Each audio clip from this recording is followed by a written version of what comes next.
ho, ho! Merry early Christmas, ladies and gentlemen. Christmas has come early here in the Bay Area. Welcome aboard the Midnight Express, the 4th episode here on the Midnight Express. I'm your conductor, Isaiah Leong, and joining me today is John Alcorn, once again, back on the Midnight Express once again. John, thank you for joining me, man. I hope you had a fantastic Sunday. How was your day, man? Man, God's good, but do you see the title of my name? Yeah, you say my name is Mom for tonight, Isaiah's mother. But yes, it was good. Knowing the result of a game before it even started, John Elway, the Chargers lose again. Let me understand this. The Chargers lose again. 60 years of misery and the Chargers lose again. You don't want to hear me sing. That's Callan's job. But no, it was good. I mean, had a good time with friends and football, man. Dallas, they're terrible. I mean, Washington, all these teams are doing their thing. Man, Brady, Rob Parker, if he ever sees this, I may have to I'm gonna own up on the bet. But I was wrong, and I may have to owe him wings and a Diet Coke, or versus the other way around. Yeah, John, you know what? Unfortunately, tonight we won't be talking about those Los Angeles Chargers or the Los Angeles Renters like Casey King, who chimes into tonight's program. But Callan, who is our producer for tonight, fantastic producer and engineer. So glad to have him on the Midnight Express team for tonight. Callan, the floor is yours, man. You know what the fans want, buddy. Go ahead. The Chargers lose again. The Chargers lose again. 60 years of losing. The Chargers lose again. The Chargers lose again. The Chargers lose again. 60 years of losing. The Chargers lose again. Woo! It's the LA Frauds. Sorry, Casey King. But either way, it's a good name. Are you sure they are the LA Frauds, or are you sure the other team, the Rams, are the LA Frauds? The Rams are the LA Frauds. We knew the Chargers weren't going to the playoffs. We knew that they're in rebuild mode. But I said the Chargers Rams are a fraud. Jared Goff's not a franchise quarterback. I don't know what else people need to say. Put some respect on Isaiah's mother's name. Well, we're going to get into all of that in a bit, but ladies and gentlemen, feel free to flood our comment box with whatever comments that you guys might have for us, whatever questions that you guys might have for us. We will be happy to read your comments and your questions live on the air. But John, let's dive into it, man. And the first destination that we are going to go to tonight, we are going to be headed to Los Angeles, California, where my San Francisco 49ers, Christmas came early for them today. Callan, do we have that video?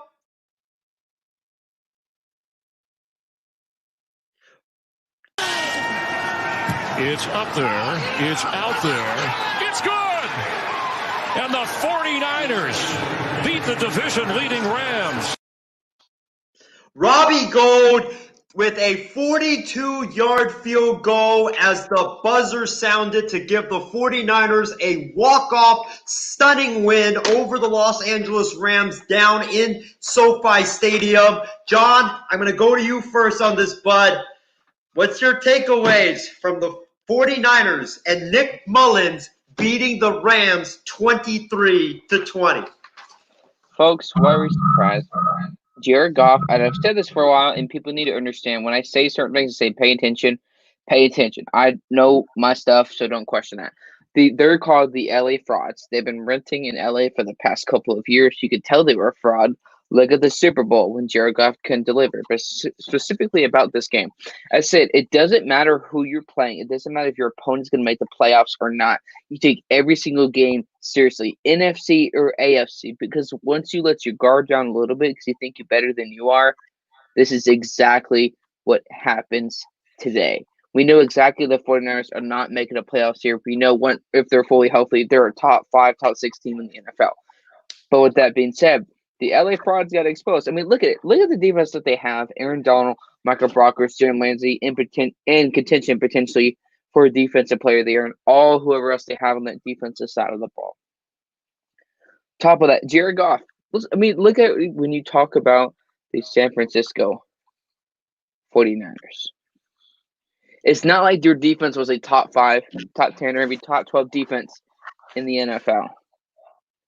But Jared Goff does what Jared Goff does when they need him to deliver. Very complete in 60% of his passes, 2 picks, and was sacked twice with the QBR. As I'm reading here on ESPN, 10.1. It's terrible. Rating is 52.9. I've said this again and again. Jared Goff has had the honor and pleasure of having that many offensive weapons in his career. I've thought, and I said now the Rams are not going to make the playoffs, but I'm most likely going to be wrong on that one. When Jared Goff needed, or the team needed him to deliver, he didn't. Folks, when we talk about a franchise quarterback, give me one reason. Anybody in the comment section below, I would love to hear your reason. What makes Jared Goff a franchise quarterback? This could hurt their seed, if not potentially the playoffs, depending on how Seattle does. And if Cardinals, obviously, that will be talked about later. Depending on what happens tomorrow with Seattle, could negatively determine the spot that the Los Angeles Rams or the LA Frauds get into the playoffs. Remember, there's a lot more seeds, a lot more teams in the NFC, AFC going into the playoffs. They're a great team on defense. I mean, 49ers, for some reason, I guess to a certain extent, can be the kryptonite of certain teams. And now it's especially of Jared Goff. I say Jared Goff has to be every NFC team this year, division or not. Because, Arizona, like I said, they're going to be 9-7 to finish the year. Seattle's going to come running up. And the 49ers are going to get a couple more wins to seal the deal and potentially have a new franchise quarterback in 2021. The Rams had to win out. They couldn't do it when it truly matters. If you look at the Rams this year, they lost against Buffalo. They lost against the 49ers both times this year. Jared Goff then maybe had a better rating, but they lost. Because guess what? Jared Goff's turnovers. You look at Chicago, Miami. Why did they lose against Miami? Turnovers here, folks. Jared Goff needs to go visit the bakery of Shannon Sharp because Shannon Sharp is going to be serving hot L's. Because that's exactly what Jared Goff is getting. If we continue, I'm not going to keep ranting on about this because we got a whole show to do.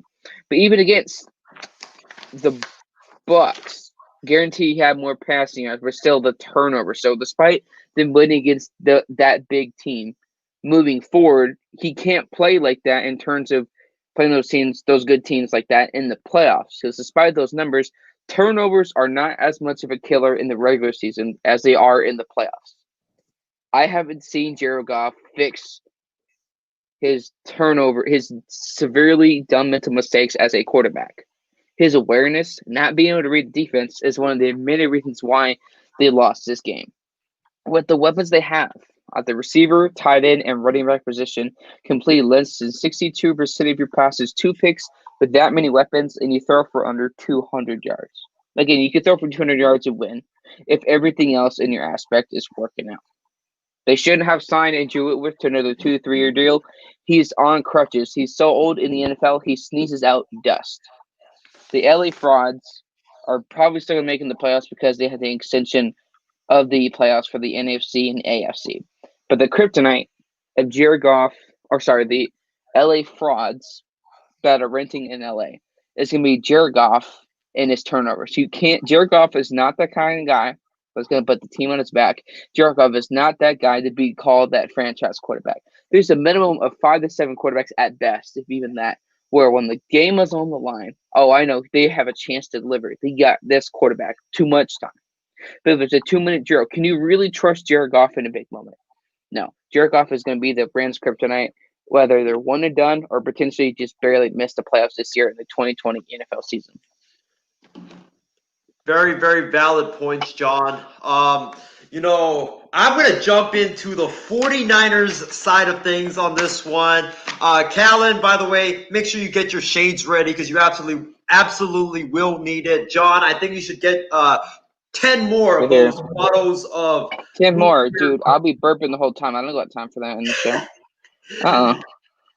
But, like I said in the beginning, Christmas came early for the San Francisco 49ers today. This was a season-saving win for the San Francisco 49ers. You guys know how every time the Niners lose, I basically come on air and cancel the Niners season, and then when they win, I retract that statement and then say that the season is a fan doesn't cancel their season. Yeah, but I retract that statement every time they win and say the season is back on. Well, I'll tell you guys this. If they had lost this game, I would have canceled their season for good this time, and there would have been no retracting because at 4-7, you are truly done. But now the 49ers with this win, forget tanking, ladies and gentlemen. We're not tanking for Zach Wilson. We're not tanking for Mac Jones. We're not tanking for Trey Lance. No, forget tanking. I can smell playoffs for the San Francisco. Michigan, this is Jim Harbaugh. I can smell playoffs.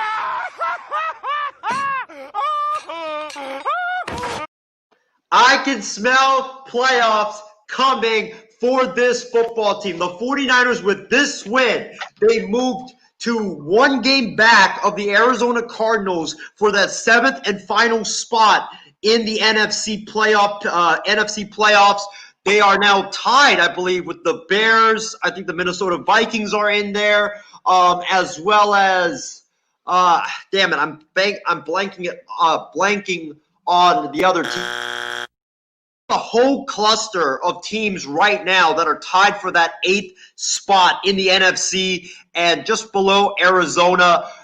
It's going to be a really heated playoff race down the stretch, but the 49ers have a shot. They're 5-6 right now, one game back, like I said. They've got Buffalo on Monday Night Football next week. They've got the Dallas Cowboys after that, and then the Washington football team, and then they have Seattle and Arizona. If they can beat Buffalo, they have a chance to make the playoff because I think, Cowboys, that's sorry about that, Christy. I think that's going to be an easy win. Washington football team, I think that would be an easy win as well. If you can get through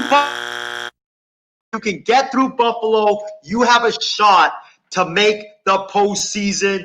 I don't know if they're going to make it, but, they have to beat Buffalo. That is now truly the biggest game of the 49ers season.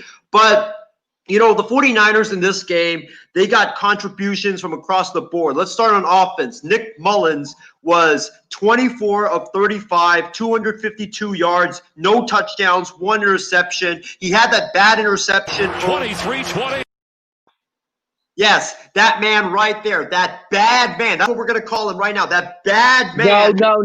The only bad man is Aaron Rodgers. Don't you dare put Nick Mullins in a potential conversation like Aaron Rodgers and talk about a bad man. Don't you dare. But Nick Mullins, he completely outplayed Jared Goff today. He had better passing yards than him. He had more passes completed than Jared Goff. Both of them had 0 touchdowns, 1 interception, but he outplayed Jared Goff by a large margin. Nick Mullins, it wasn't the best day for him. Like I said earlier, he had that interception early, but he managed to come through in the clutch when the 49ers needed him to come through the most, and he led the 49ers down the field with 2 minutes left in that game, and he got them in a field goal range to set up the game winner. He might not have the strongest arm in the world. He might not be the fastest quarterback in the world, but this guy is clutch. Whenever it's crunch time, you can count on Nick Mullins to deliver in the clutch, and that's what he did today. I'm so proud of him. Let's move on to the running backs. Raheem Mostert, what a welcome addition, Raheem Mostert. That fumble, though. How about that fumble? Ooh.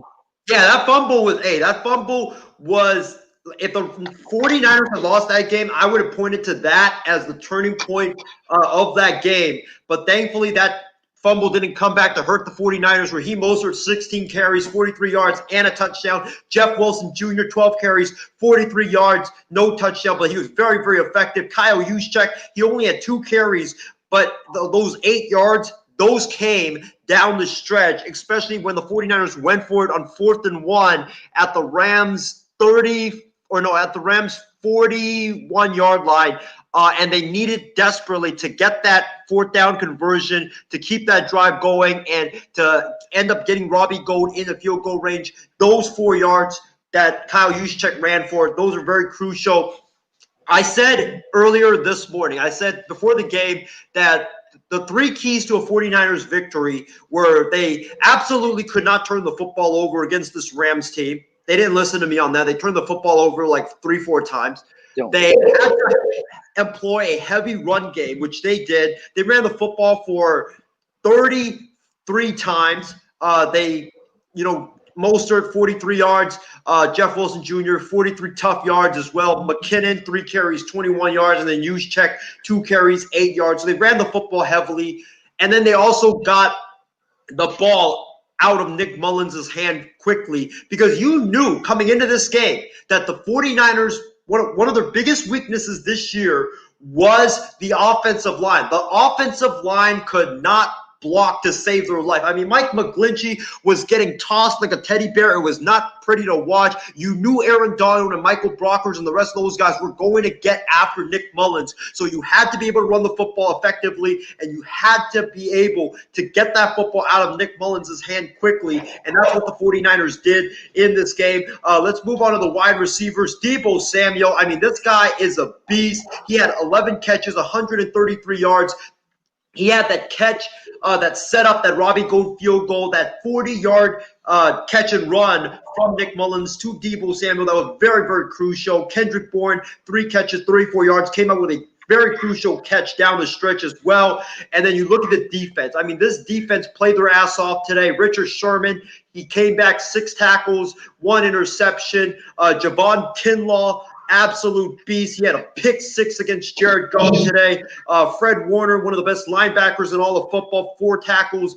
4 tackles, 2 assisted tackles. It was just an across the board team win for the San Francisco 49ers. They got contributions from everywhere, offense, defense, and special teams. Mullins played well, or he played decent. He was good down the stretch. Running game was effective. Deebo Samuel came up really big in this game. And the defense, they just played their ass off. And that is why the 49ers, and also the special teams, Robbie Gould hitting those 3 field goals, that's why the 49ers are now sitting at 5-6 instead of 4-7. We at least have hope going in to the final stretches of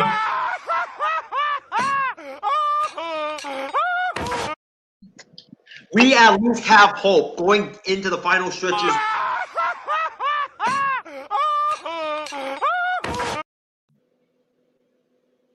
Yeah, but who knows, man? It's going to be a wild, wild final 5 weeks of the season. I can't wait to see what happens, but this is what the Niners have to do. Nick Mullins, I think a lot of people praised him as the guy that could, win the games with his arm, but that's not the case. You have to treat him like Jimmy Garoppolo. You have to have a heavy running game. And then Mullins just go third and manageable and then do your thing. And then the defense play lights out like you did today. That's your recipe for success. Let's go to the comment box to see what has came in our comment box today. We have, we've got James Gonzalez writing in. Hi, everyone. What's up, James? Thanks for tuning in tonight. Angel says, healthy, the Chargers are at best a 7th seed team. John, any thoughts on that?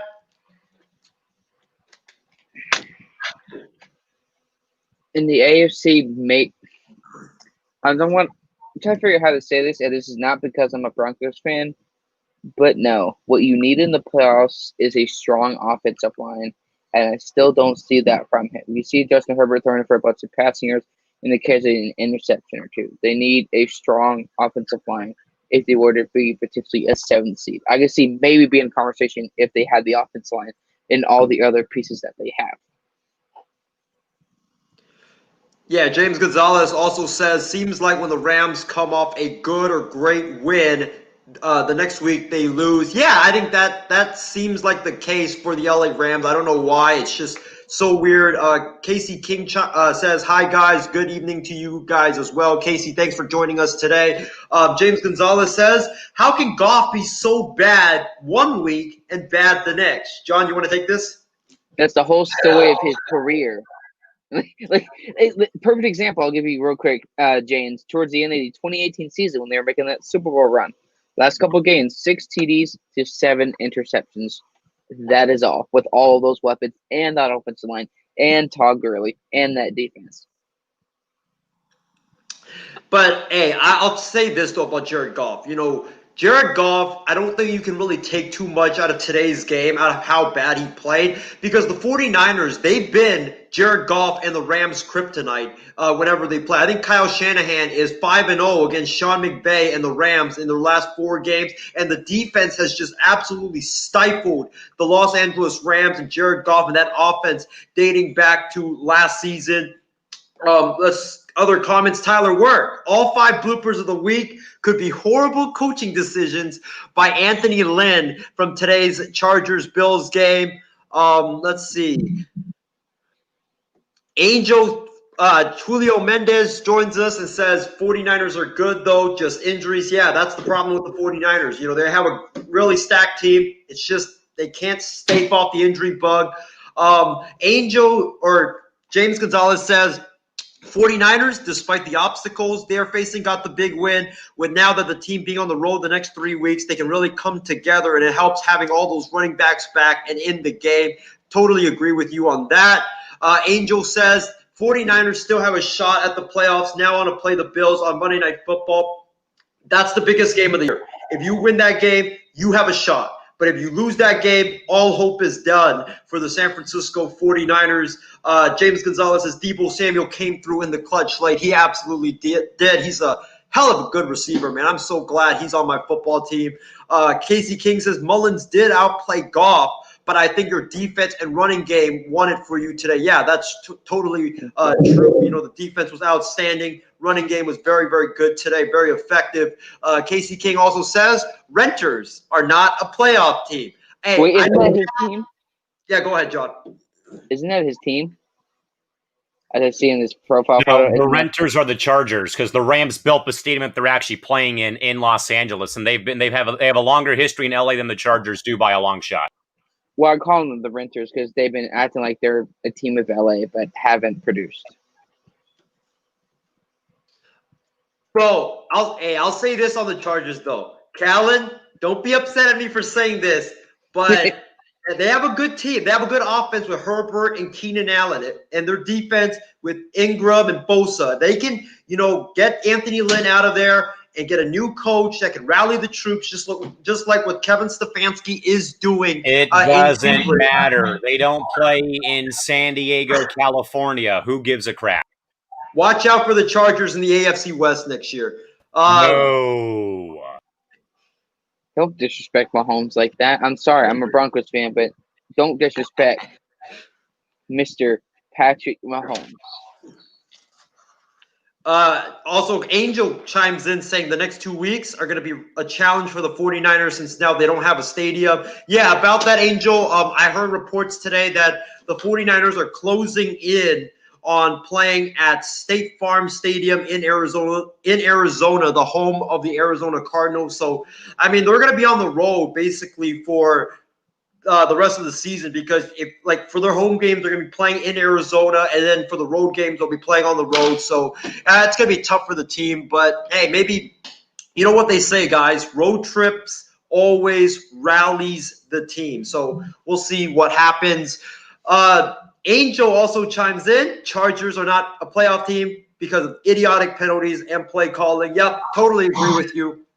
That's why Anthony Lynn has got to go. The Spanish continues. Yes, sir. But Anthony Lynn, he needs to go. John, let's move on to our second game of the night, and that is what transpired down in or up there in Foxborough, Massachusetts. The Cardinals, Kyler Murray and the Cardinals, they falter against the Patriots. The Patriots win on a last-second field goal by Nick Folk, 20-17. They beat the Cardinals, and now, as I said earlier, the Cardinals are just one game ahead of the 49ers, the Chicago Bears, the Minnesota Vikings, and I don't know if I'm wrong. I might be wrong on this, but Carolina Panthers, I think they might be the other team in the mix among that cluster. But John, thoughts on this Cardinals-Patriots game? This does raise concern for the Arizona Cardinals and their offense and defense. There's still a question that was before the season, and this is still a question after the season. Not having the offensive line, especially when it comes to the playoffs. Now, I do project that the Arizona Cardinals are going to make the playoffs. I said 9-7, 10-6, but right now it looks like that they're going to make it at 9-7. I know that there's one game ahead with the Vikings and all these other teams. It doesn't matter at the end of the day. Would I pick Kyler over Goff? Yes, there's more upside. You have DeAndre. You have some of those guys on defense. They're without a doubt are going to get it done. But even though I'm not a New England Patriots fan, I will give them props. Folks, this is a problem I have with Patriot fans. Again, I'm not a Patriot fan, but I can appreciate greatness and consistent greatness on and off the field. I think most of us can agree on that one. But the Patriots won, and there were Patriots fans saying, "Oh, Belichick's a fraud. Oh, it was all because of Brady. Oh, all Brady's greatness and genius." What about Cam Newton? Not necessarily getting done in the passing game, but the running attack and the defense got it done. I thought some people were questioning Bill Belichick. How about now? I don't hear all those Patriot fan haters now trash talking Bill Belichick or the New England Patriots organization. Bill Belichick has earned your patience. I don't know how many times I'll have to say that. Again, I'm not a New England Patriots fan. This does raise more awareness for the Cardinals in terms of protecting Kyler Murray when it comes to the playoff picture. Because if they're going to continue to play like that, their playoff hopes are going to be in high doubts. But knowing what Jared Goff can't do, depending also what happens with Seattle tomorrow, could also uplift them. But even with those two scenarios happening, the Cardinals have to win their last couple of games of the season. They have to. That's just, in my opinion, a fact. Because while they are a young team, they're hungry. They haven't been to the playoffs since 2016-2017 season with Carson Palmer. They're ready for that. They have a history of being in the playoffs and being in a Super Bowl. I've talked about Kurt Warner before, but it raises awareness of the Arizona Cardinals still not having the offensive line. This is not excusing how the Cardinals did or did not play. They have to protect the quarterback. You can't do that. None of that's going to happen. I give more credit to Bill Belichick in a positive light than I do negative credit to the Arizona Cardinals, because there were so many Patriot fans, so many Patriot haters that were saying, "Oh my gosh, Bill Belichick's a fraud," or "Oh my gosh, Bill Belichick should retire," and all these other things. Well, how about Bill Belichick now? He sounds pretty good. Yeah, John, valid points, man. This game really came down to the Cardinals' defense not being able to stop the Patriots. Just look at the stats. I mean, my God, it is so lopsided. Cam Newton, 9 of 18 passing, 84 yards, and 2 interceptions. While Kyler Murray was 23 of 34 for 170 yards, no touchdowns, 1 interception. Kenyon Drake had 22 carries, 78 yards, and 2 touchdowns. Kyler Murray, 5 carries, 31 yards. DeAndre Hopkins was shut down by the Patriots today, 5 catches, 55 yards. Andy Isabella, 4 catches, 33 yards. The Patriots and Bill Belichick basically took away the top weapon of the Arizona Cardinals like they always do.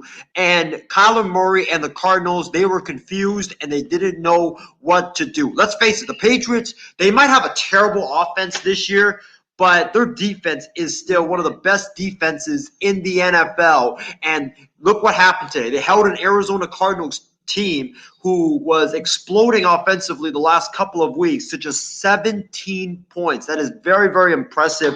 Patriots have a great defense, but their offense is what I believe is going to keep them out of the playoffs, because Cam Newton, no way you're going to make the playoffs only throwing 84 yards with 2 interceptions and only completing just 9 passes. That's not going to happen. You have to have a passing game in order and a running game as well. In order to complement the running game, you have to have a passing game. So the Patriots, they're just a weird team. Like they beat teams like the Ravens, they beat teams like the Cardinals, but then they lose to teams like the 49ers. They lost to teams like the Houston Texans. They lost to Drew Lock and the Denver Broncos. So I don't know. They're just very, very inconsistent. Every week, you don't really know which Patriots team is going to show up. Let's go to our comment box and see what has trickled in.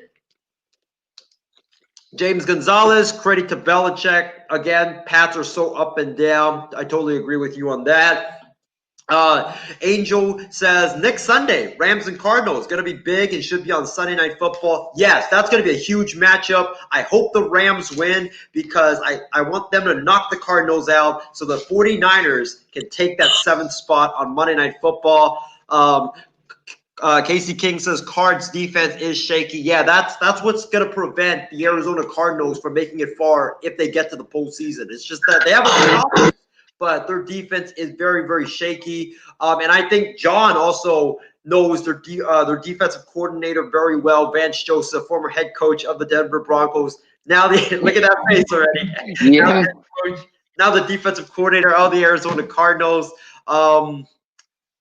Let's see what we got. Oh, Julio Mendez. Pats always did good against Hopkins when he was a Texan. Yeah, I don't know why Bill Belichick just knows how to shut down DeAndre Hopkins. Let's see what else we got here. Angel says, weird way it could benefit the 49ers that they are a better road team. I mean, I don't know. Like for me, my take on this is playing in air. Like I get the fact that, when you're on the road, right, it really makes teams closer. It galvanizes the troops, but you're away from your family, and the emotional toll of that is very, very, very, very high. So, I mean, it could be good or bad either way. But John, what is your take on that? First of all, let me say one thing right here. Don't you dare disrespect Stephon Diggs, Josh Allen, the Buffalo Bills, and that defense. They are not winning against Buffalo. So with that being said, they're obviously not going to make the playoffs. Please do not give them false hope like you're doing about Georgia for the 2021-2022 college football season. In life, we all hope, we all want things. The 49ers want to make the playoffs. The 49ers want to get to the Super Bowl. Neither of those two things intertwined together are going to happen.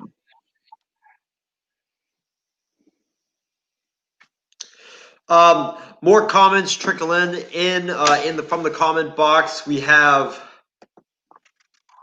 let's see. Whoa, no, actually, I think that's all the comments that we have. But John, let's move on to your team, the Denver Broncos. No quarterback today. Had to start practice squad wide receiver Kendall Hinton, and they absolutely got killed. They lose to the New Orleans Saints 31-3. John, the floor is yours. Take all the time you need in the world to rant about your team and their sad state of affairs, my guy. First of all, does this end the conversation about Taysom Hill being a starting quarterback? Look at his numbers and the passing yards. Thank you. With that being said, this is what drives me nuts because I love the NFL, but sometimes I hate it. The NFL, Roger Goodell, is an absolute joke. With Baltimore, how many cases of COVID and potential COVID are false positive or not? You moved their game Not once, but twice. But for Denver, because they're not as sexy of a conversation or as sexy of a team to talk about, no, they're going to play. Not your starter, not just your backup, but your third stringer. Being a practice squad receiver. Again, dude, he did the best he could. I think he did fine with the situation that was at hand. But how is that logically thinking possible where Denver plays today? Let's say there was potential more COVID with not just Drew Lock and there's other two backup quarterbacks that we have on the roster. You still want them to play the game. But Ravens is like, no, we'll move you. Oh, poor Lamar Jackson. Like, this is the week you should not, Roger Goodell, you should not be pampering certain NFL teams or certain NFL players. If that was Patrick Mahomes, that game would have been canceled. If that was Lamar Jackson in that situation with the RG3 and all that, game would have been canceled. If that was Aaron Rodgers, Russell Wilson, Carson Wentz, it would have been a totally different situation. They wouldn't be playing, much less with the practice squad receiver being your starting quarterback. So why did it have to be the Denver Broncos? If the NFL is going to have rules, be consistent. Whether we agree with them or not, be consistent. And that's one of the many things we haven't seen from Roger Goodell in the NFL.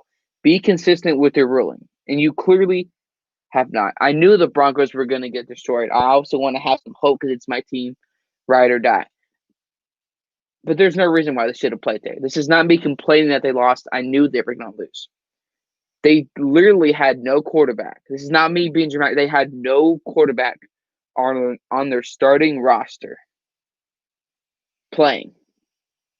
On the active roster for this game. Folks, I don't know if that's happened in not just in Bronco history, but in NFL history. To not have a single starting quarterback start, not your backup, your third stringer, or your main starter.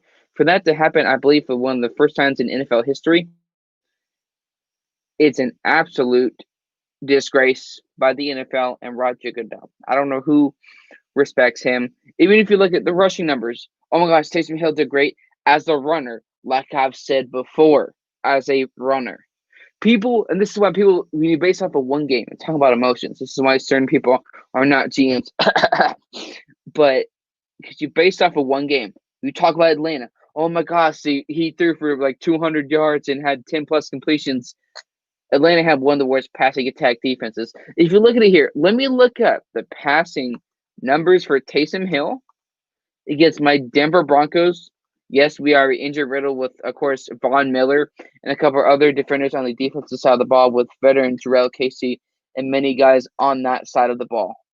Taysom Hill's numbers as a passer were terrible. So, folks, this should end a discussion that should have never been started. Taysom Hill is not a franchise quarterback. Stop it. I knew Denver was going to lose. I knew there were going to be the running attack was going to be involved. I didn't get a chance to watch the game because Hulu didn't have half the games.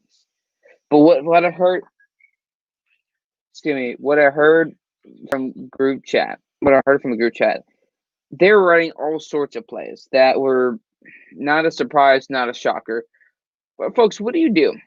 And I have no fault to the practice squad receiver that came to be the starting quarterback. I think he did great with what he had. No practice, no preparation, not a single second, not a single throw in practice, no nothing. Hence, because he was on the practice squad. To come and be the starting quarterback. In no situation, and this is not because the practice, this is not because he isn't a great player. This wasn't a good situation for him. No practice, not getting familiar with the receivers or the reps on and off the field and in and out of practice. I think he did fine. Because any other quarterback in that situation on the practice squad or player wouldn't have done much better. This should end the conversation of Taysom Hill being a NFL quarterback. I don't know why that was ever a conversation. That's why certain people shouldn't be GMs. I think he did great with the situation that he had with no practice or preparation. How would you expect him to do in the first place? With that being said, I'm glad the other two teams lost. Unfortunately, the Chiefs won. Thanks a lot, Patrick Mahomes. But I'm not surprised they lost. They literally had no quarterback. That will get that practice squad receiver the benefit of the doubt in this game. Oh, me and you, we rarely agree on anything. It's a miracle. It's a miracle when we actually agree on something. But I gotta completely agree with you on this. 2020 has brought some very insane stuff, and here we go. Me and John agreeing on something for once. But listen, about this game, John is completely right. The NFL should be absolutely ashamed of themselves. This was a total disgrace. I've been saying this for a long time now, that the NFL plays favorites, that favoritism exists in the NFL. You look at what happened, I think it was 3 weeks ago when the 49ers played the Green Bay Packers. The 49ers had like 6 players on the COVID list, but the NFL decided, we have to get the revenue from Thursday Night Football, so the game is going to continue. They had 6 players on the COVID list. They had to shut down their facility on Tuesday, and then you didn't know if there were more people testing positive before game day, because those tests that were coming back from Wednesday, they wouldn't come in to Thursday until Thursday night. So, but the NFL said, we need the money, so they didn't postpone it. And then you look at the Broncos game. The Denver Broncos, ladies and gentlemen, had no quarterback. Drew Lock was out. Brett Ripien was out. Jeff Driscoll was out. And what did the NFL do? Why don't you guys go and get some guy from your practice squad to play quarterback as like a gimmick because we need the money. Well, when Lamar Jackson got COVID, what did the NFL do? Breaking news. The Ravens and Steelers game has been pushed from Thursday to Sunday. And then a couple days later, you heard it was pushed to Tuesday. If Patrick Mahomes, like John said, got COVID, the game would be postponed. Not even a couple of days. It would be postponed until 2 weeks later so they can get Mahomes healthy. If Aaron Rodgers got COVID, same thing would happen. Drew Brees got COVID, same thing would happen. It's an absolute joke that the NFL plays favorites. Roger Goodell should be absolutely ashamed of himself. It's insane. It's a disgrace. And it's just so pathetic, man. I'm just so sick and tired of this. That's why I didn't even watch this game in the first place, because I knew that the Denver Broncos were going to get utterly destroyed. Because, dude, what are you supposed to do? Run the football 50, 60 times in the game? When 10 times in, the opponent is going to figure out what you're trying to do, and they're just going to stop it, and you don't have a passing game, and then you're going to look really, really helpless. So that's why I didn't watch this game. I knew this was going to happen. Roger Goodell, needs to be fired. He's a disgrace to society, and I hope that the NFL stops being hypocrites and starts treating every team fairly, even though I highly doubt that's ever going to happen. Let's see. We got some comments trickling in. James Gonzalez says, Julio Mendez actually said the NFL did the Broncos bad with schedule. Yes, they totally did. James Gonzalez says Saints-Broncos went about how I expected it to. Saints defense didn't know who was starting at quarterback till game time and still shut down the running game and the very little passing game. Credit the Saints defense for being prepared quickly and getting to the ball. Let's see here. We've got Callan writing in via the MI6 Sports Network page. Per reports from NBC's Mike Florio before Sunday Night Football, the outbreak with the Broncos occurred during a strategic meeting between the Denver quarterbacks. Florio also reported that the meeting was inside the league-issued parameters for COVID and didn't warrant a cancellation like the Ravens and Steelers. John is shaking his head. Go ahead, John. What do you have to say? I'm not going to cuss, but that's bull hog. One of your quarterbacks had COVID, potential COVID, and then your other 2 quarterbacks are sent home because of contact. Well, who else did Drew Lock potentially have contact with?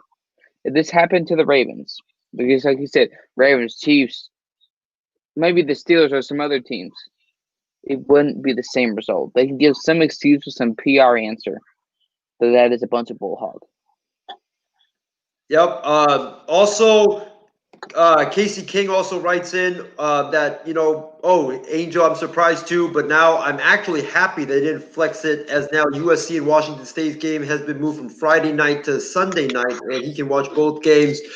But yeah, the NFL, they got to get this fixed, man. This is just really unacceptable. It just really pisses me off, and I'm pretty sure it's not just me and John that are pissed off. I'm pretty sure, everybody is just sick and tired of it. I know my guy Callan did a whole rant on TQN that you can check it out once you're done watching this program. I think it was the Wednesday episode of TQN. I might be wrong on that, but yeah, go check it out. It was very, very great rant done by him.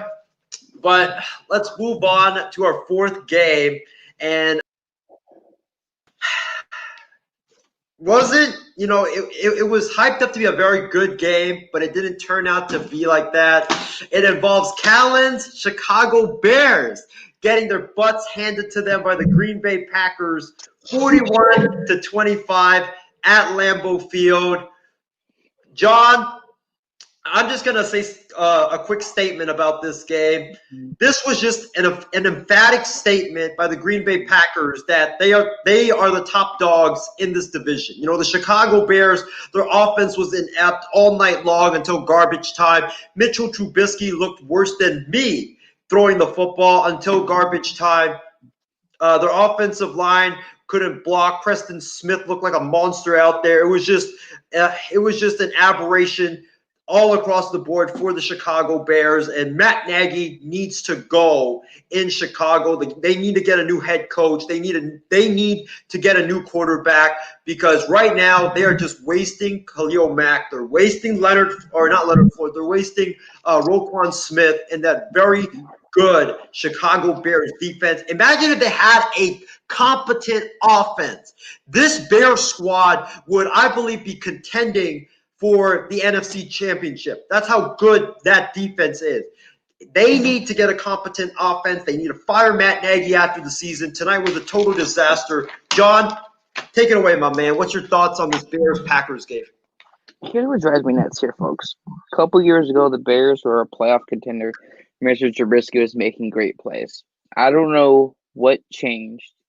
I don't know what was different in the play calling or on or off the field, because that is 100% unacceptable. Mitchell Trubisky, I'm not saying he's their answer. I'm not saying it's his fault or not his fault. But Matt Nagy or Mitchell Trubisky, some of the throws that Trubisky made was like, dude, what are you doing? I've seen you in 2018 when you literally had the 2018 season. Well, you made some great plays with your mobility and your arm. Again, some of those decisions are on Mitchell Trubisky and only on him alone. I don't know what Matt Nagy is doing. Matt Nagy should obviously 100% be on the hot seat. Also, Matt Nagy should be fired, because I already said the Green Bay, even though I'm very critical about Green Bay Packers and Aaron Rodgers, and I will continue to be critical of them because I expect greatness from everybody that I see in the NFL. I already said the Packers were the best team in the division. Not Minnesota, even though Minnesota does have a chance to make the playoffs. Not the Bears, because of their offensive production. Now they're looking dumb. Should we traded 2 first-round draft picks for Khalil Mack, getting Akeem Hicks from the Denver Broncos, and drafting Roquan Smith, Fuller, and all these other defensive players that you have? 2018 and 2020 was the exact opposite of the team. They need to figure out what happened and what is different. But, folks, that's not going to happen because they didn't pick up his 5th option. So, most likely after this next year, he's done with the Chicago Bears. I'm not saying none of it's not his fault. But Matt Nagy, what are y'all doing behind the scenes, or on the field, or off the field, and in the locker room, and in and out of the locker room? What changed from 2018 to 2020? I knew Chicago was still going to lose the game. Even if you had Nick Foles, you would have scored less points, but wouldn't have mattered because you still would have lost the game. I don't know why this is a rivalry For multiple years now, Chicago Bears haven't had a quarterback since Jake Cutler, and even then, he was a turnover machine. It had multiple hot L's from Shannon Sharp's famous bakery. This is not a surprise that it happened the way it did. It's not Trubisky's fault. But if we had Trubisky today, we probably would have won or had a better chance against the Saints. That's another topic, another day. I'm not surprised how it went. The Chicago Bears, I believe, are 5-6 on the season, with Minnesota winning today, today against the Carolina Panthers. Great win for the Vikings, and it's a lot more pressure. Now in Chicago, what do? All this hype, bringing all these defensive players in and backing up Mitchell Trubisky, trading a 5th-round pick for Foles, knowing he wasn't going to be there long term. It's the GM and the head coach that need to be gone for the Chicago Bears. Yeah, John, I totally agree with you on that, and I think Callan does as well. He's been wanting Mitchell Trubisky and Nick Foles out the door and Matt Nagy out the door. So hopefully the Bears do get a new head coach and a new quarterback this offseason. But let's go back to the comments box. Actually, before we get into the comments box, I got to say this to my guy Stephen Wang, who's been gloating all day long about the Vikings beating the Carolina Panthers and saying, oh, the Vikings are back, ladies and gentlemen. The Vikings are going to go on a huge run and they're going to make the playoffs. Steven, calm down. You beat the lowly Carolina Panthers, and you had to come back. You canceled the Niners season in week 4, and you're going crazy because you beat LA. Congratulations. Double standard. Hypocrisy. Terrible. Double jeopardy. But Callan, we beat a first-place team, though. We won a game which we weren't supposed to. You still canceled the season in week number 4 of the season. Twice. And maybe a third time when you lose against Buffalo, so keep that same energy. Steven, your team, I'm sorry to say this, but your team isn't going to make the playoffs. You beat the lowly Panthers. You had to come back. Kirk Cousins, he was gloating about how he's ain't making it either, buddy. He was gloating about how Kirk Cousins is better than Brady and better than all these other quarterbacks that he named. Because you, me, and him are going to be on the loser's couch in a couple of weeks. Are we sure about that? I might be on the playoffs couch. No, you're not beating Buffalo. Stop it. Stop drinking your pumpkin spice or your little pina colada, whatever you're drinking here. Because there is no absolute way that they're beating Buffalo. That, to me, should already be set in stone. Nick Mullins, who you said was a game manager, just like Jimmy Garoppolo? I thought you were hyping him up. You said he was a bad man. He's the future of the San Francisco 49ers here. But now you're calling him a game manager? Well, judge in the verdict, which one is it? Game manager or the future of the San Francisco 49ers? As much as I want him to be the future, he's a game manager. That's what he is. His ceiling is Alex season, so enough's enough. But, the Vikings, listen, Steven, love you, man, but calm down, man. You beat the lowly Carolina Panthers. Let me see you guys beat the Tampa Bay Buccaneers or a good team for once before we actually declare the Vikings They beat the Packers, though. Yes, they did beat the Packers. That is true. But I want to see more. Chicago on the road on Monday Night Football with snap Kirk Cousins' 0-9 record. Callan, you know how I feel about the Bears, man. But, yeah, Steven, wait for the Vikings to beat a good team before you actually gloat. But let's see what the comment is saying about this Bears game.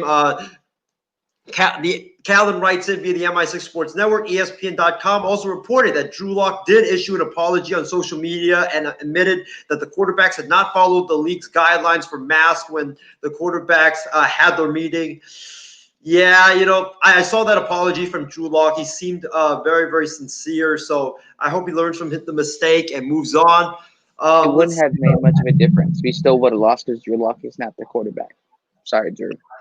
I know, but John, I think they would have had a better shot, though, against Taysom Hill. Because Taysom Hill can't throw the football. That's the thing. Drew Lock is also a turnover machine. So Yeah, that's true. But also, Callan says, till Mama Bear Hallis either sells the team or gets people that aren't family to take over crucial front office roles, the Bears are going nowhere. I hate to agree with you, Callan, but yeah, you're right, man. They need to sell the team. The Bears, they're just cheap, man. I don't even know if they're going to even fire Matt Nagy because there's reports coming out that they're hesitant to fire him because they don't want to eat the massive contract that he has with no fans coming in the stadium and, the loss of revenue. So we'll see what happens moving forward. James Gonzalez said this was Mitchell's last chance to show something to stay with Chicago. This isn't a rivalry anymore. Yeah, Mitchell Trubisky, he is done with the Chicago Bears. I will be shocked if he's back next season. I will be shocked if he's even back as a starting quarterback in the next couple of games because he's looked absolutely atrocious tonight. Casey King says, Isaiah has wrote his team off. I think three times, and if he loses next week, he'll write them off again. We'll see what happens, man. I'm just enjoying this win right now. Called that you out. Same energy. Even he called you out. Thank you, Casey. He did call me out. But hey, man, what a good win today. A win changes everything. But, John, let's move on to our final game here in the NFL. And that was the game that everybody hyped up as the game of the week between Tom Brady and the Tampa Bay Buccaneers against Patrick Mahomes and the high-flying Kansas City Chiefs offense, or Kansas City Chiefs. The Chiefs end up taking this game 27-24. Patrick Mahomes, 27-49, 462 yards, 3 touchdowns. Clyde Edwards-Helaire, 11 carries, 37 yards. Le'Veon Bell, 5 carries, 22 yards. But the big headline from this game was Tyreek Hill's massive game that he had against the Bucs. 13 catches, 269 yards, and 3 touchdowns. I had him on my fantasy team, so I was a happy camper as he gave me 72 points, and now I'm projected to beat Trevor. So Tyreek Hill, thank you so much. I'm sorry for doubting you after week 1 of the season when I seriously you doubted Tyreek Hill? When I seriously contemplated your football card needs to be taken away, put in his Diet Ripper can, and be thrown in the trash. How do you doubt Tyreek Hill? Remember, John, he picked Denver to win the AFC West division this year. As much as I would love for that to happen, no. But Tyreek Hill, you know what? No. Tyreek Hill, if you see this, I didn't doubt you, even though I'm a Broncos fan. The Asian Skip Bayless did. That guy did. Not his mother right here. Obviously, I'm not his mother because I'm a dude. But But yeah, I listen, I drafted Tyreek Hill. He had a bad game week 1. I was like, dude, you're going to cost me my fantasy because every week in fantasy football. They really care about your fantasy team or your DraftKings or FanDuel rosters. I nearly dropped Tyreek Hill. So game. Just like Taysom Hill. One game. One game, yes. But they beat Tom Brady and the Buccaneers. Tom Brady, 27-41, 345 yards, 3 touchdowns, but 2 interceptions again for the GOAT. John, I'll go to you first on this, man. Thoughts on this Bucs-Chiefs game, buddy? Well, Rob Parker, will probably be wrong on this bet, and vice versa, that I'll be owing you the wins of that coach. Folks, I said the Bucs have to win out if they want to win a division. Genuinely, in my opinion right now, I hate I'm going to say this, but the Bucs are not winning the division now. I know it's going to sound like I tiptoe back on what I said, but I was wrong this year. This is also a perfect example when I say do not overvalue numbers. You could talk about top 5 in this, top 5 of this, pass yards, QBR, blah, blah, blah. But, folks, does it translate to wins and losses? And the answer is no. The Bucs will still make the playoffs based on how the seeds are going because, the Rams are a fraud, all that. But they're not winning the division. I thought the Bucs could take advantage of how the Saints don't have their quarterback, literally no quarterback. Oh, guarantee he could have started Winston. But we know Drew Brees is out for the year. I thought Tom Brady could take advantage of that. They could not win out. Tom Brady, in these last couple of games, if I look it up right now, his numbers are atrocious. Do not overvalue numbers. I don't know how many times I need to tell football fans that. Tom Brady, before this week, had 7 TDs to 5 interceptions in the last 4 to 5 games. So on top of that, he's already his touchdown interception ratio is terrible. He's turning the ball over again and again against big teams. He couldn't beat the big teams. Because it's not all on him. He does deserve blame. Number one, yes. There still is 2 issues that I have with the Bucs that hasn't changed. Their offensive line. They don't have a passing attack defense. The corners, the safeties, and whatever else you need to address on the defensive side of the ball. They still have to address that. I don't know why it wasn't in the draft. But that's exactly what the Kansas City Chiefs done. That's what they've done with the multitude of NFL teams they played in the playoffs or out of the playoffs. Expose the team's weakness on defense. That is their passing attack. They don't have corners. Throw the ball to Tyreek Hill. Tyreek Hill had, 200 yards in the first quarter? Correct? Yeah, he had 200 yards and I believe 2 touchdowns in the fourth quarter. Exactly. So they exposed the terrible passing attack of the Tampa Bay Buccaneers defense.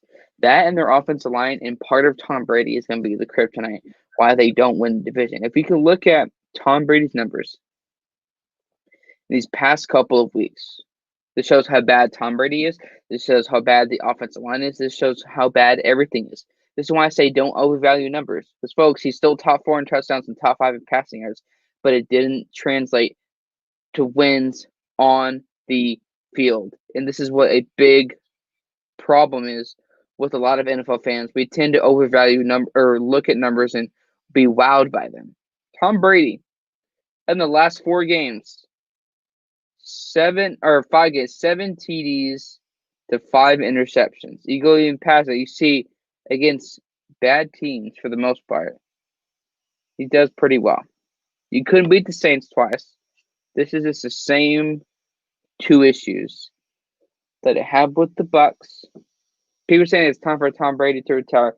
No, I believe they'll still make the playoffs. I believe they'll be a much lower seed than what I thought. I didn't overvalue how good they would be. I undervalued how bad they would be this year against certain teams and against certain moments in the game. We've seen that again and again and again. It's not a shocker. It's not a surprise. You can say Tom Brady going off a cliff or not. I don't want to just yet. Until he has a Peyton Manning-like year, then he's not off the cliff. If they don't protect Brady better, even though Brady does get some blame for those losses, nobody's blameless in a game. They have to address those things. And I noticed Brady in this game didn't throw a toddler tantrum and didn't run off all the field like he did the week before in Kyle Brandon, and I called him out this week.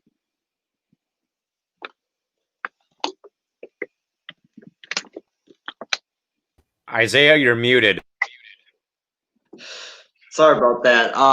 But like John, I'll say this. The Tampa Bay Buccaneers, they're going to make the playoffs because if you look at their final 4 games of the season, they've got versus Stevens, Minnesota Vikings.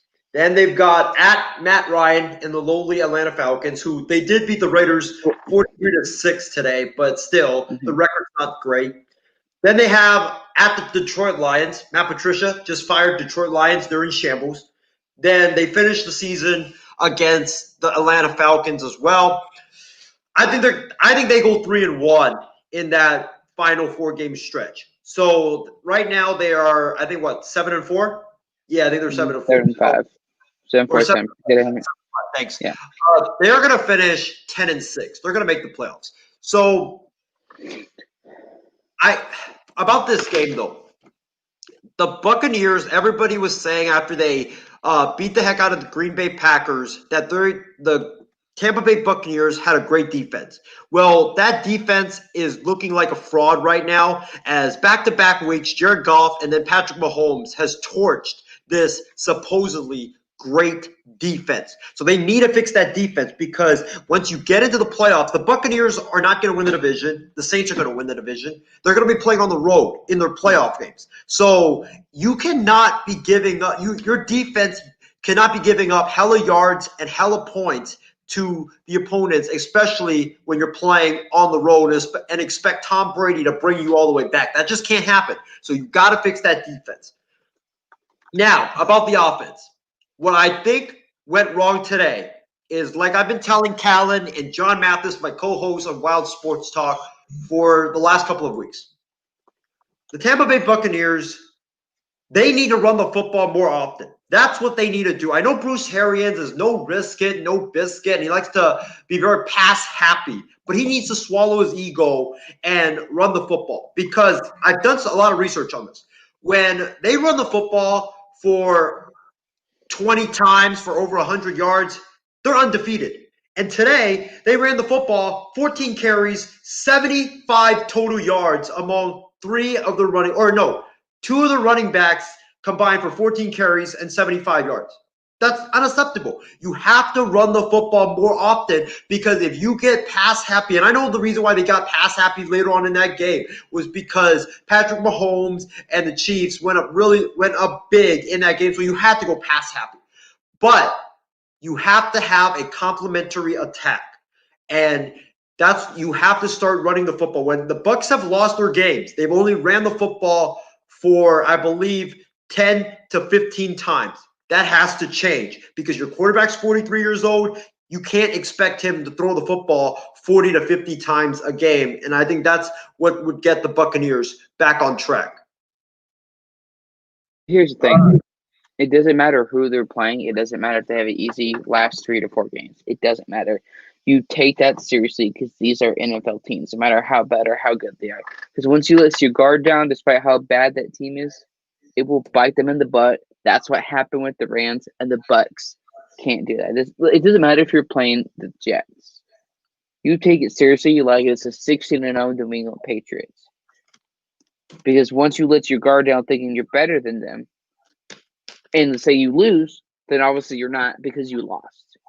Take those last games seriously. I definitely, without a doubt, shadow of a doubt, they will be in the playoffs. But they have to take those games seriously, no matter who it is.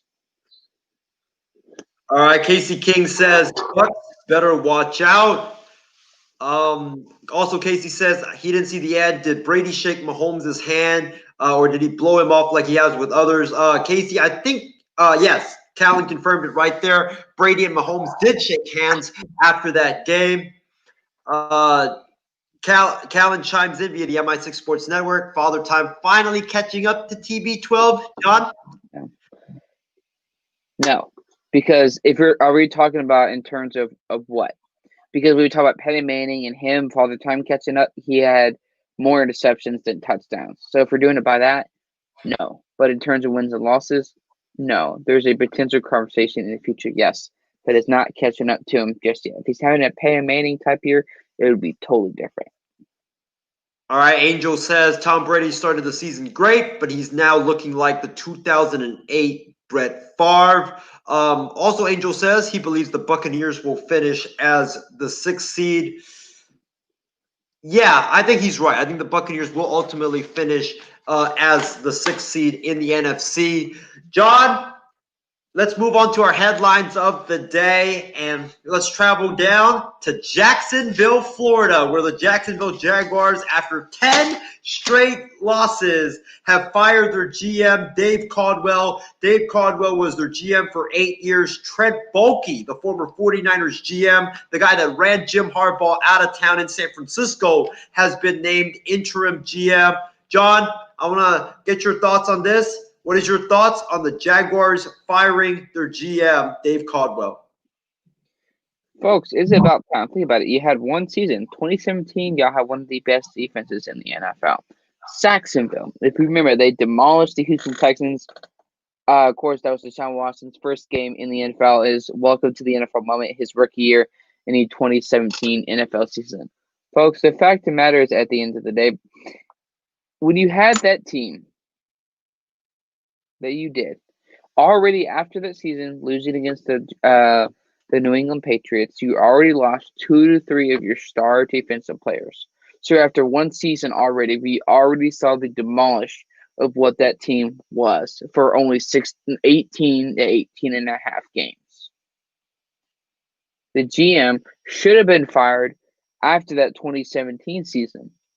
Because how do you already go from being the AFC Championship game, being 10 minutes away from beating Tom Brady, and being in the Super Bowl for, I believe, the first time in franchise history, to a team next year, I believe, doesn't even make the playoffs? Blake Bortles was never the answer at quarterback. On top of that, you gave him an extension for 3 years, 54 plus, I believe it's $54 plus $1 million. Correct me all in the comment section below if I'm actually a little bit off on that. But you gave Blake Bortles a new deal. And of course, it doesn't work out. Leonard Fournette clearly wasn't the guy. Guys on defense, you had Jalen Ramsey. You basically said that you were going to keep him. It didn't happen. You had Tom Coughlin come around, who, lack of a better word, he was a jerk. Players advocated for guys not to sign with the Jaguars.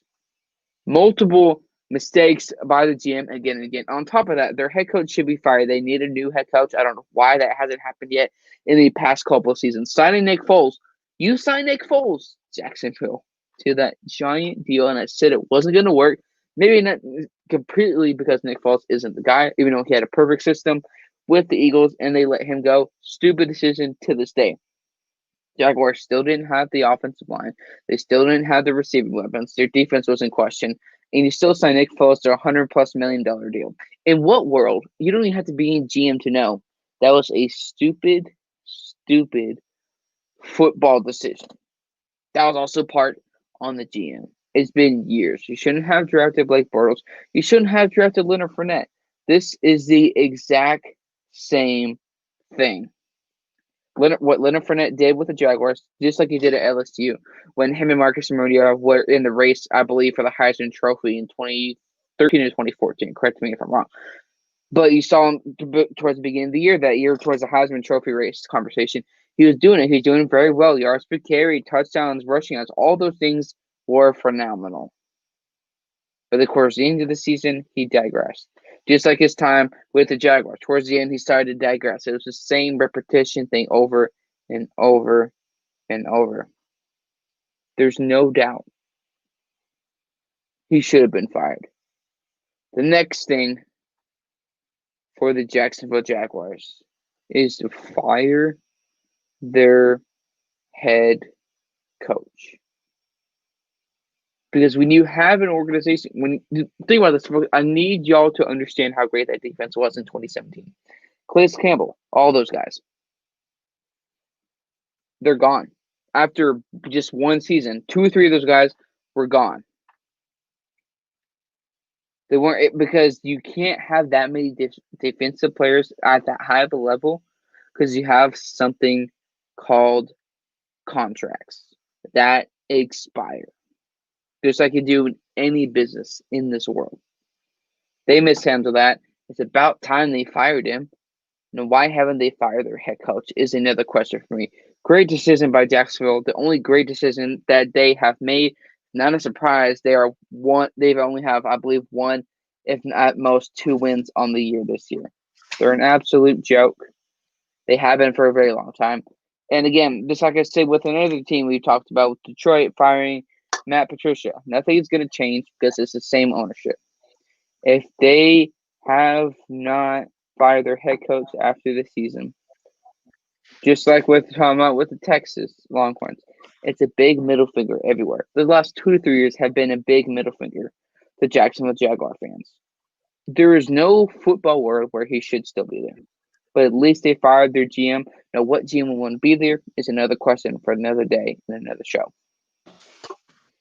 John, I agree with you again on this. Dave Caldwell should have been fired 2 years ago. He should have been fired when Tom Coughlin was fired. They should have cleaned house last year.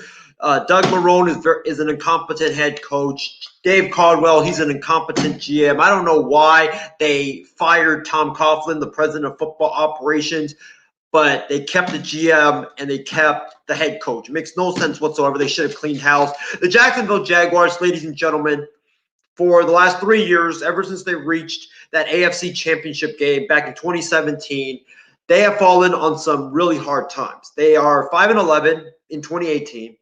Then they went 6-10 in 2019, and then this year they're 1-10. They've lost 10 straight. The Jaguars, like Callan says, Jaguars lost 10 straight games. This marks their longest losing streak in franchise history. I mean, this organization has just been going downhill ever since 2017. They don't have a quarterback. All the star players on their defense is gone. All the star players on their offense is gone. They need a complete rebuild in Jacksonville. And I think this might be a wild idea. But John, I'm going to, and all of you guys watching, I'm going to throw something at you guys. So the Jaguars, most likely, they will need a new head coach because Doug Marrone, if he's not gone by the end of the year, I think that, it's just a disgrace if he's not gone. He's going to be gone, and now Dave Caldwell's gone. So they have a need at GM and head coach as well as quarterback. Right now, the Jaguars are slated for this number 2 pick in the NFL draft. And I think they mock drafts have them taking Justin Fields. So what do you guys think of this?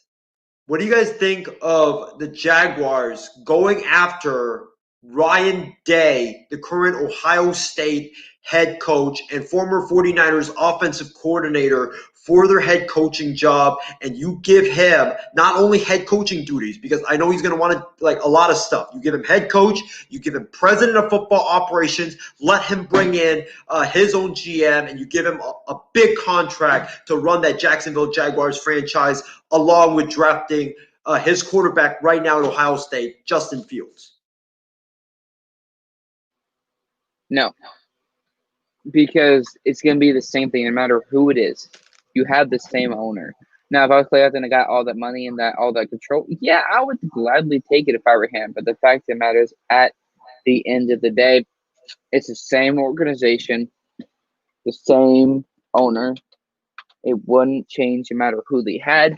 Maybe it could be potentially interesting, but I think overall, when you look at it, it's the Jaguars. Nothing is going to change no matter who they hire, but at least it's an interesting thought.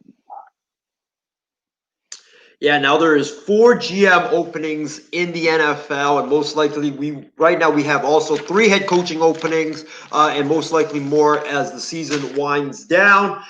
John, let's move on to let's go to the comment box actually first. Casey King says the Jaguars need to move. Hell, maybe they need to move to St. Louis and be called the Stallions. Thoughts on the potential St. Louis Stallions in the NFL, John? Any thoughts on that? They definitely need to move now. I can picture the owner in my head. I don't know his name, but he's an idiot. I've never heard him talk to the media. I've never heard him talk to nobody. I don't know if he's that guy in his head. No matter what he does, I did good. We owned 16 for 2 years. We did good. No, I definitely think they need to relocate. He's too obsessive. I don't know what he's doing, but they definitely need to move. But if they did, is that going to change anything with the same owner? Probably not.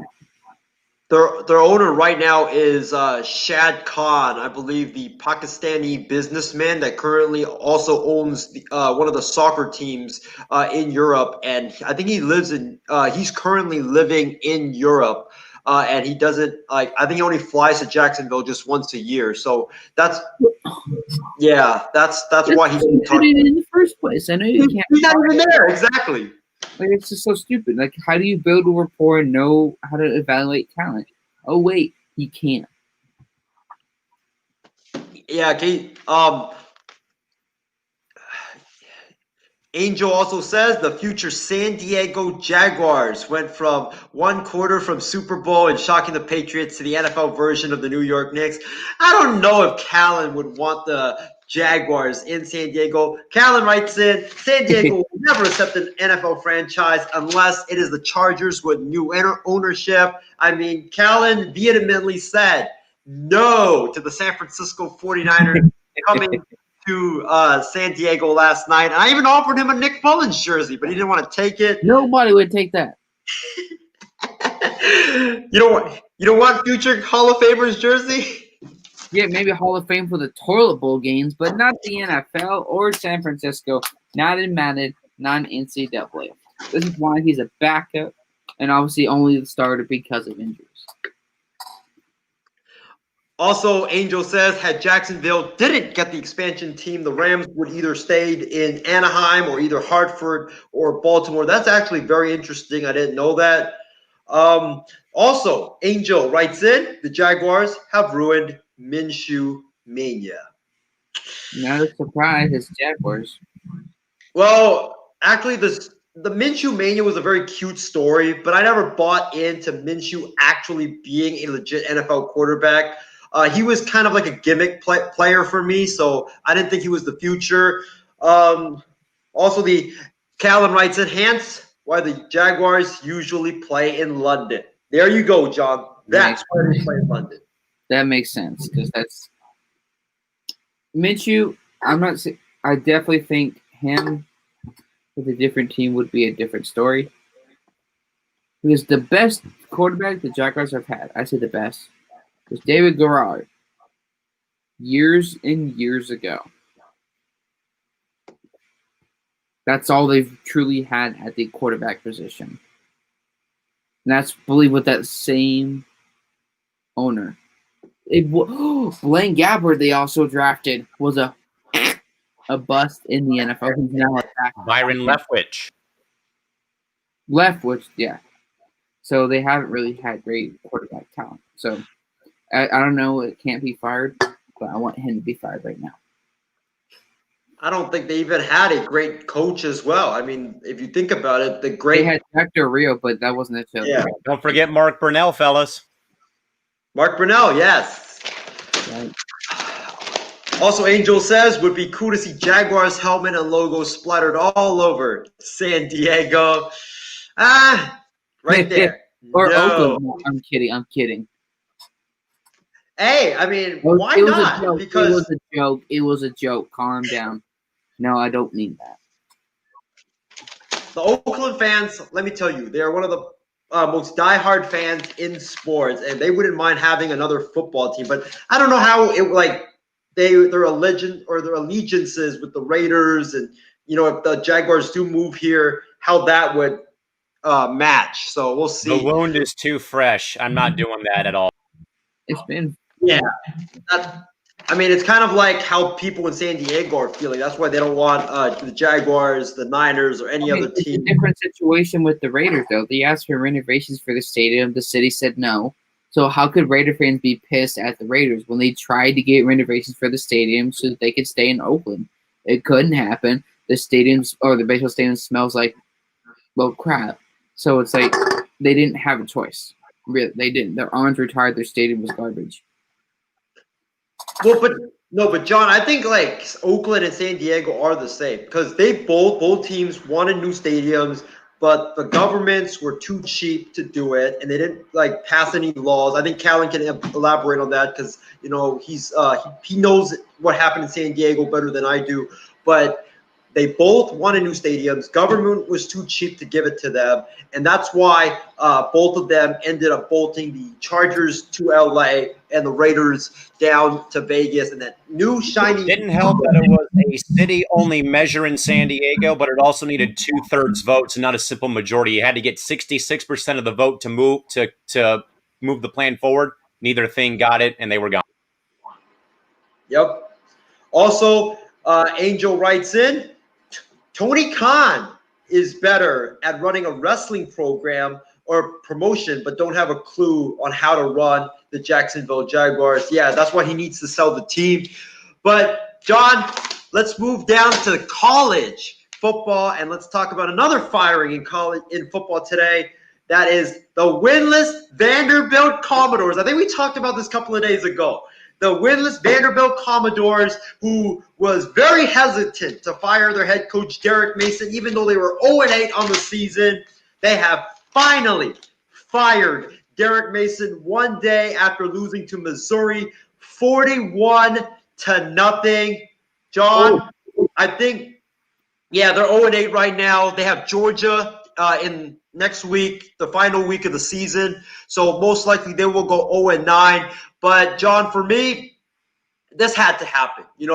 Vanderbilt fans, they deserve better. Derek Mason, he is not only 0-9 this year, but last year they were 3-9 as well. They were going absolutely nowhere. The culture that he said when he came in he was going to set, there was the talk. The culture was absolutely toxic down there in Vanderbilt. He was a very nice guy. But I think he's more of a defensive coordinator than head coach. Their offense was absolutely atrocious. This should have happened, I think, when Vanderbilt went 0-5, but I'm glad that it's happened now. But I don't like any of the names that has been reportedly been thrown into the mix for the new Vanderbilt head coach. You have names like Ken Nuimatalolo, head coach at Navy.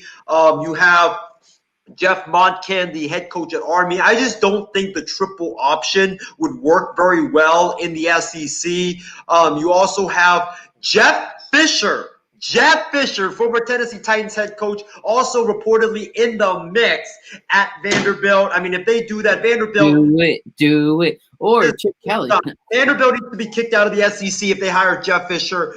That would be a disgraceful move. Also, names I've heard also is Matt Campbell of Iowa State, but he's going to have better choices than Vanderbilt, like Michigan, and maybe even going to the NFL, maybe even Texas. So, John, what's your thoughts on this, buddy? Vanderbilt fires Derek Mason after an 0-8 start. Why is this a surprise? At some point, teams should not put up with mediocrity. You're an 0-4, 0-5. What are you waiting on? If you're talking about culture and discipline, talking about him being a great guy, but the culture was toxic, who does that start with? The head coach. He failed to establish that and gave empty promises. His promises to Vanderbilt when he first got hired, it's like either an empty can of soda or a bag of Lay's potato chips. The air were his promises, and the chips are what actually happened. It splattered everywhere all over the floor, and they went 0-5, 0-8, and they finally fired him. I don't know what took him so long because it shows that they don't care. But finally, they fired him. No matter NCAA, NFL, flag football, Pee Wee football, whatever, do not put up with mediocrity, and hopefully that can change. Get Chip Kelly and Jeff Fisher in there, and let's see them lose even more. Well, John, I'll say this. Like, even though I don't want Jeff Fisher, but I'm not a Vanderbilt fan, I don't want Jeff Fisher because it would ruin the SEC. Imagine those Nick Saban, Jeff Fisher battles, or Alabama versus Vanderbilt. those would be hilarious to watch, man. But James Gonzalez chimes in saying, goes to show you that just because you played in the NFL doesn't mean that you can be a good college head coach. Jim Harbaugh. And also, James says Jeff Fisher will still find a way to go 7-9 in college. Yeah, he definitely would. He definitely would. Angel also says, what took you so long, Vandy? Yeah, what took you so long, Vandy? Because this is not mediocrity we're talking about. You flat out stink. You're 0-8. You're winless. The last 5 games, you're getting blown out. First. 1, 2, 3. Ah! That's what happened to Vanderbilt. They fell flat on their face this season. They're 0-8 right now, getting blown out by 30 points each game. It's just like very disgraceful. No hope at that program. But ladies and gentlemen, also MI6 Sports Network, go Navy, beat Army. Actually, Callan, are we sure we want Army to win? But let's go to our final segment of the night, ladies and gentlemen. We're going to have some fun before we wrap up the show, and that is this week's Bloopers of the Week. And ladies and gentlemen, let's start with number 5. Thanksgiving just happened. We had some trouble on Thanksgiving Day with the turkey. Oil.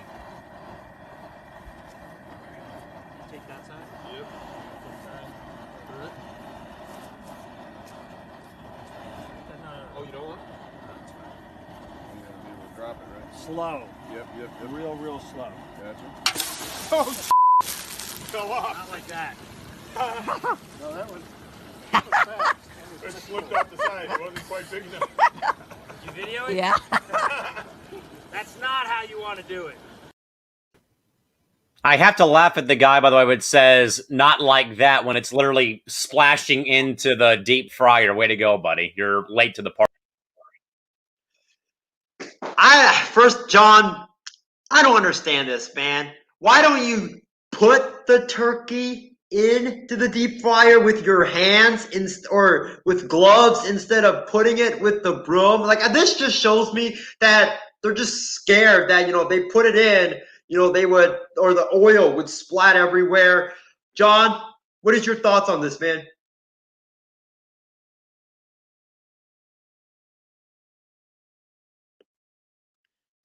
Well, unfortunately, I think we're having some technical difficulties from John's side. Oh, John, go ahead.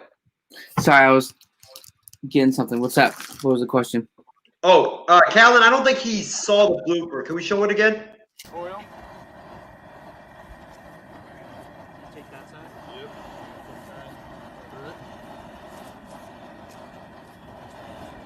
Oh, you don't want? We'll drop it, right? Slow. Yep. Real slow. Gotcha. Oh, fell off. Not like that. No, that was fast. It slipped off the side. It wasn't quite big enough. You video it? Yeah. That's not how you want to do it. That's not how you want to do it. Exactly. That's not how you want to do it. Use your hands, man. Use your hands. John, thoughts on this? First of all, luckily that hot water didn't hit anywhere else to prevent grandkids.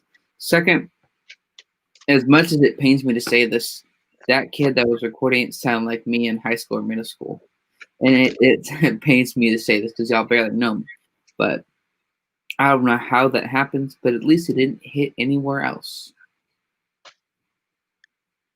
James Gonzalez chimes in saying, redneck technology. Yes. But let's move on to our fourth blooper of the week. And this comes from today's 49ers-Rams game. It involves Jared Goff, quarterback of the Los Angeles Rams. Callan, let's hit it, man. But a timeout to kind of force that extra look. Goff, a delayed rush. He's going to keep and take on Ward. And the ball comes out. And the 49ers have it. Kerry Hyder going the other way. Here's my thoughts on this.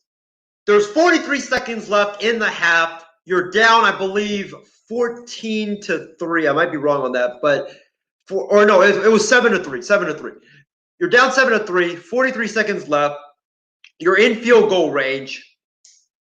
Jared Goff, why not slide? Why do you try to fight for extra yards? That's exactly what's going to happen anytime you try to fight for extra yards. Instead of sliding, you cough the ball up, the 49ers pick it up, and you can't kick a field goal, and you end up being down 7-3 at halftime. You not sliding cost your team that game, because if you had slid, right, and you probably would have gotten a few more yards because there was lots of time left. You might even gotten a touchdown out of that possession. But you getting 0 out of that possession, that killed your team. John, any thoughts on the Jared Goff fumble? He's not here.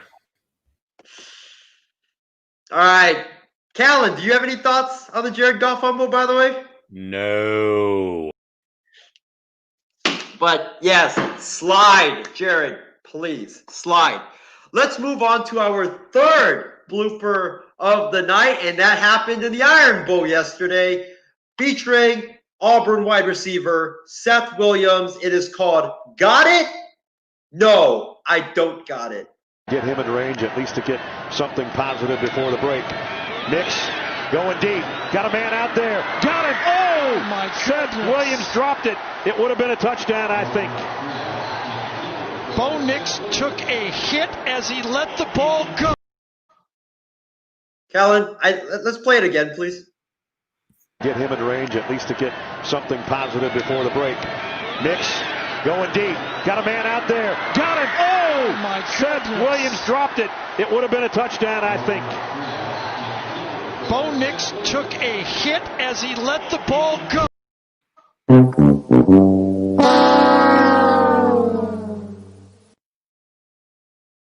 This play might have been, if not worse, than the Jared Goff play.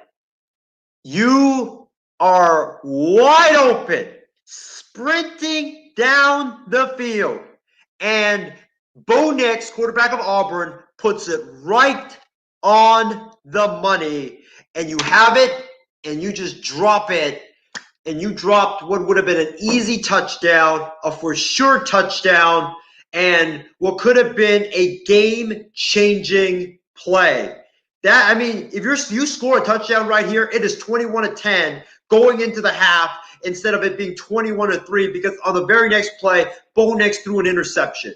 So that was the play that ended up killing Auburn. Auburn was done. They didn't even need to come out of halftime because they were done before the half. But you got to catch that, man. You just have to catch that football. John, I'll turn it over to you. Thoughts on that play? He's taken lessons and advice from Des Bryant. In a big moment, when a ball is thrown to you near the end zone, you learn how to not catch the football. He got lessons from Des Bryant and got a new sponsorship in Butterfingers. It was a clinching moment in this game. Obviously, they weren't going to beat Alabama, in my opinion, Saban or not. But that is going to be talked about for a while. This is not just any ordinary game. This is against Alabama. There's absolutely no way in any shape or form. How do you drop that? That's almost as bad as the Daniel Jones thing. When to be able to run down the field, you have the momentum. And what is in thought process is in your head? You thinking about, well, we're not going to say that, but what are you thinking about that is getting you so distracted that you can't catch football? I just can't fathom why you couldn't catch the football. That was the play, man. That was the play. Obviously, they wouldn't have beaten Alabama, but man, to not even give yourself a chance, it just stings, man. Angel says that should be number one, not the play, but the announcers cursing. Yeah, man, I totally agree with you. But ladies and gentlemen, comment down below in our comment box which one was worse: the Jared Goff fumble right before the half, or the Seth Williams drop right before the half. We really want to hear your thoughts on that. The second blooper we've got is backflip to flight face plant.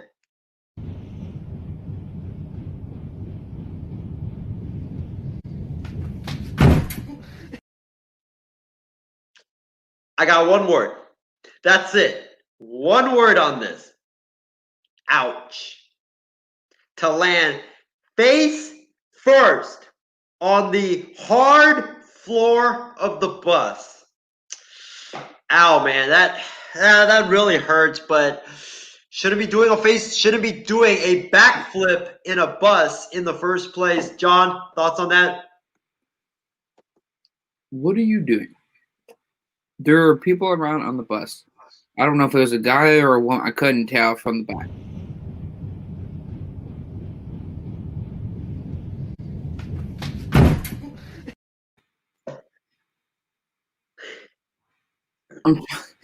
It's I almost have no words. It's impossible to understand why a grown man or woman, whoever that was, who are you trying to impress? What are you trying to do?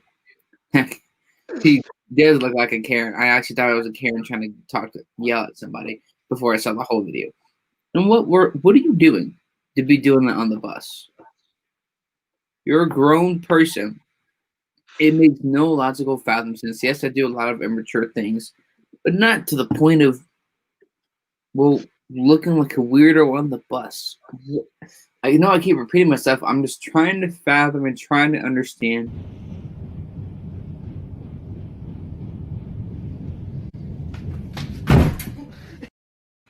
I can't imagine how much that The fact that the guy 2 rows in front of them, where they're facing, is recording the video as well, as freaking hysterical. So, were they recording it for this person, or I wonder? But I don't know if that's true or not. But this stupidity, though, Isaiah, I know you're Isaiah, but Don't say it. Don't you dare say it. Why would you think this person would be doing this? Just to get attention, pretty much. You can get attention any other way.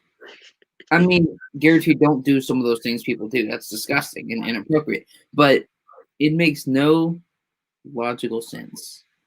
And I've worked with kids. I've seen kids do the oddest things from whatever. Well, what the fuck is this person doing? I'm sorry, I can't fathom it at all. It's crazy. I think that's our reaction right there. But let's move on to our final blooper of the week. And we saved the best for last. And the one that... Are we sure about that? I don't think so. Oh. The one that really shows what it's Syracuse football in a video. Callan, let's play. Orange will have to hurry quickly. Can't spike it. It You is gotta go. 4th down. They get it snapped and he spikes it. And the ball game will end. It is. Like, I see what? Yes.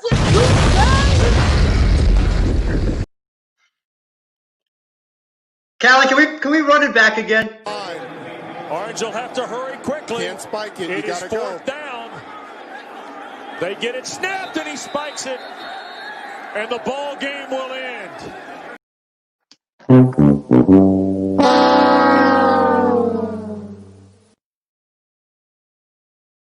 To all the Syracuse football players out there, I'm pretty sure you guys have been playing football for 13, 14 years of your life. There's 5 seconds left in the game. It's 4th and goal. What are you doing spiking the football? Come on. I mean, I'm like truly at a loss of words because I've never seen something like that stupid in my life. 4th and goal. You're down 7. There's 4 seconds left in the game. You spike the football and you lose the game because of it instead of throwing it into the end zone. I mean, that's just pathetic, man. That's Syracuse for you in a nutshell. John, any thoughts on this? I'm trying to fathom. I know we just talked about this with whoever this last person is, but it's 4th down. You would have won the game if you caught the Hail Mary pass in the end zone. I've been in a rush doing many, many things, forgetting my phone, but it was in my hand, or my keys are in my hand. But even if it was 1st, 2nd, 3rd, or 4th down, obviously it makes it worse because it was 4th down. Let's say it's 1st, 2nd, or 3rd. What are you possibly thinking? Knowing now that it is 4th down, no matter if you're in a rush or not, he's never. What's his worst? That or the butt fumble? Guarantee. I know it's 2 different leagues, and we'll talk about that kind of later because I know that's going to be like a long topic. But John, I got one that will top that one too. This guy, whoever the quarterback is, deserves to lose now because they are already going to lose that series. Second, I know I'm probably doing dramatic, but if you have another guy at the backup position, give him some time next week because when it truly mattered, this is football, especially in college and the NFL. It is about the mental game in big moments. Mentally, what are you about? And it's exactly what he showed. He can't handle the game mentally in a big moment. Can't handle the pressure too. Exactly. I mean, how are you kneeling? Why are you spiking the ball? Like, are you? I'm sorry, that's just pure stupidity. And y'all, he deserves to lose the job at college to the start. I'm sorry, but that. If you do that now, imagine what he does in the future.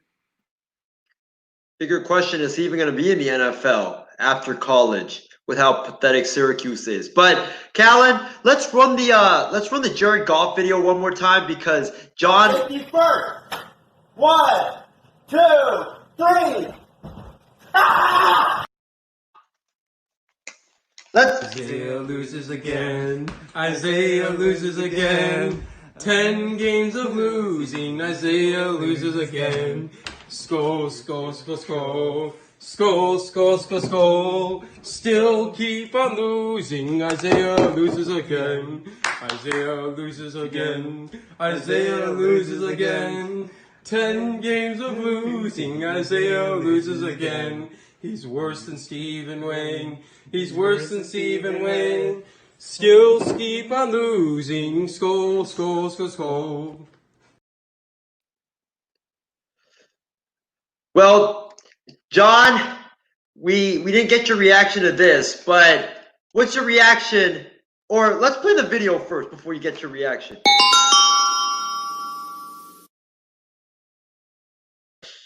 The video has been deleted.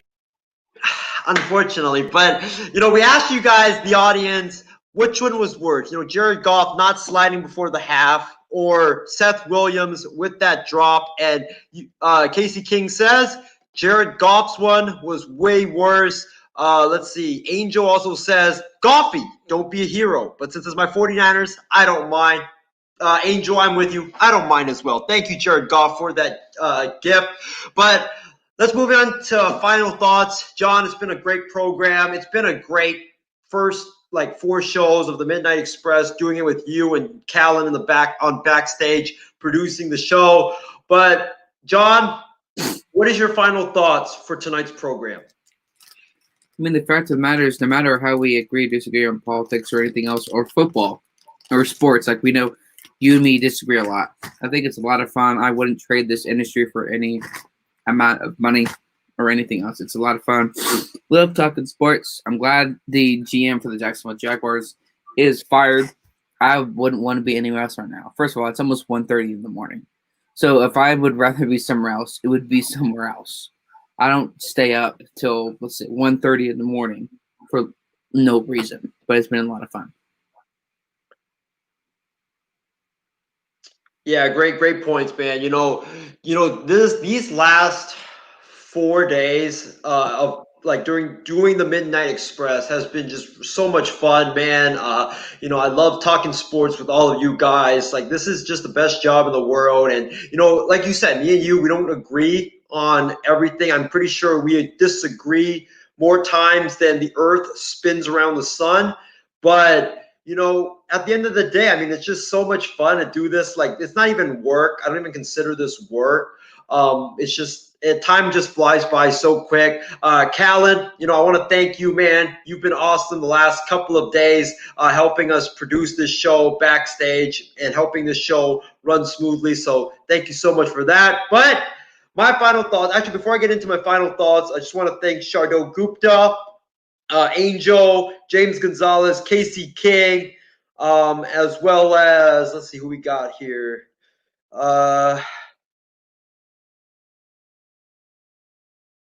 Hold on, give me a second, guys. I don't want to leave anybody out. Julio Mendez for tuning in to our program as well. Really appreciate you. I can't stress this enough. You guys are truly the best fan base in the world. You guys always tune in to whatever programs that we have on the air, and we just do it for you guys. We just love talking sports and love interacting with you guys. So thank you so much, and keep tuning in to all the programming that are coming up on the MI6 Sports Network. But ladies and gentlemen, program reminder, MI6 regular scheduled programming will resume tomorrow night at 7:30 p.m. Pacific time.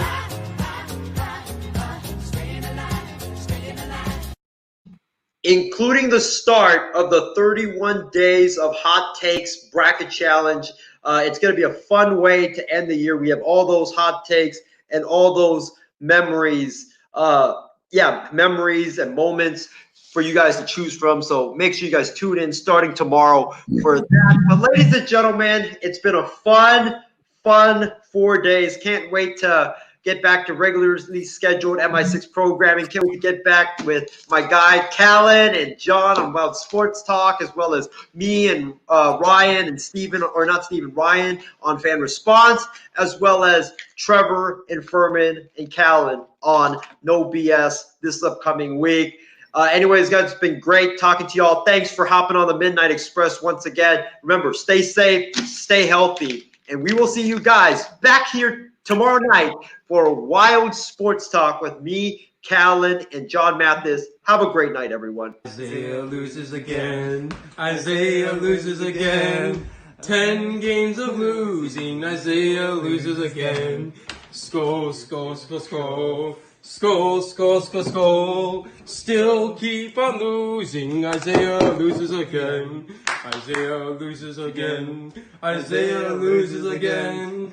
10 games of losing. Isaiah loses again. He's worse than Stephen Wayne. He's worse than Stephen Wayne. Still